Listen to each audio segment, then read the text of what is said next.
Hi, this is author-philosopher Ronald E. Springer of EthicsUnderground.com here to continue the reading of Moral Armor. Chapter 9, Part 1, Parasitical Relationships. Please hit like and subscribe before we dive in. People who need people just get in the way. All spirit murderers see a world of achievement that exists contrary to what they have accepted in their inner circle as possible to man, and react with so seething a hatred that their greatest passionate release becomes the destruction of those capable of dealing with the world as it is. Their psychopathological dysfunction is derived by so overwhelming a sense of inadequacy in life that they panic and counter their default by trying to claw their way onto the backs of their betters. They ride us and hate us for our ability to carry them. To cover their esteem-shattering actions, they renounce honor and truth in favor of the rosiest picture that can be painted of their own weakness.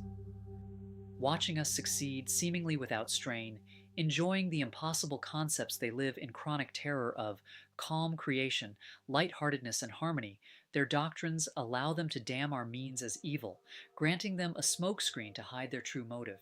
But they cannot hide completely. Their negation of reality does not define them as a separate and superior species. The functional human part of them is needed to sustain the dysfunctional, and such self-incapacitation and illusory folly conjures so low a self-worth that to survive, they must turn their focus outward. Beyond justifying their stagnation, their balance of creativity is spent to find another way to satisfy unfulfilled needs, and the energy and product of others is their intended reward. In place of a self-involved pursuit, their purpose becomes domination over us. Once they've sold others on their whole internal game, they move to inflict its true penalty as well, torture, and they fight to puncture the life preserver they cling to. What begins as a private act of cowardice becomes socially deliberate. What is first designed to cover their own defaults is then used to harm others. Not builders, but expropriators, they look not to what they can do with the earth, but what they can do to men in defiance of earth and man. Suffering is their medium, which they are intent on bringing into the lives of others. Self-actualization is what the self-made call it, but instead of limitless prosperity and goodwill, spirit murderers wish to hear others screaming, just as they scream inside. They seek to defile ability and all they fear to practice, and exalt its opposite as a reproach against life itself. Believe it or not, something very shocking to unveil. This is a neurological pattern, not the monopoly of any particular faith, but chosen one by one, a private, humiliating, heart-wrenching intellectual default. Whether a man expounds a particular faith, is agnostic or atheist, it is a certain mindset that chooses destruction, of which dogma is only a justification. Spirit murderers act predictably when they feel their positions are threatened.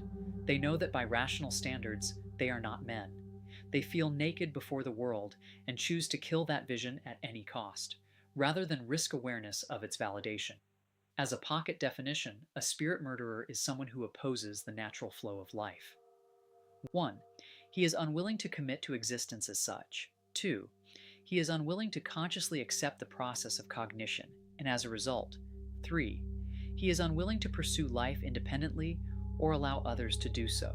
The only reason a man cannot mind his own business is that he finds no pleasure in the sovereign exercise of his consciousness. All independent prosperity is an affront to his claim of man's fundamental helplessness. Violating cognition, they process all observation and depth as an attack. As evasion is the intellectual equivalent of being cornered, they are always one step away from open violence, from their own destruction or yours. The world of neurological disorder is a frightening place, a world where sensory evidence is futile, where reason has no leg on which to stand, where no existential argument will be weighed or considered, ultimately spawns a primitive creature intent on taking your life, all claws and no mind. That's all for now. Next up is the Spirit Murderer's Cognitive Index.